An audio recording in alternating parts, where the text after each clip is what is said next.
Chang? Chang? Oh. Hindi ho ba sinabi ko sa inyo, kapag hindi naman ho ginagamit yung mga appliances, patayin? Oo. Ginagawa naman namin. Bakit ho ang taas ng kuryente natin? Kayo lang naman ho ang dalawang nandito buong araw eh. Pinagbibintangan mo ba kami na malakas kaming gumamit ng kuryente?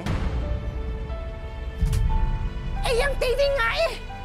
Hindi ko binubuksan! Pati yung electric fan! Kahit mainit, hindi namin ginagamit! Dahil nagtitipid kami sa kuryente! Tapos kayo susumbatan mo ko? Nay, bakit po? Ano po ba nangyari? Etong pinsan mo eh! Kung masta, akala mo Donya! Nakakasama ng loob!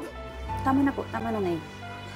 Hindi naman ho sa ganun. Ang akin lang po, sa isang bahay lang ho tayo nakatira, sana ho magtulungan naman po tayo. Hindi! Masama ang tono mo! Baka nakakalimutan mo yung pag-aalaga at sakripisyo ko sa inyo! Sa'yo at sa pamilya mo noon! Ate, Wala kang utang na loob!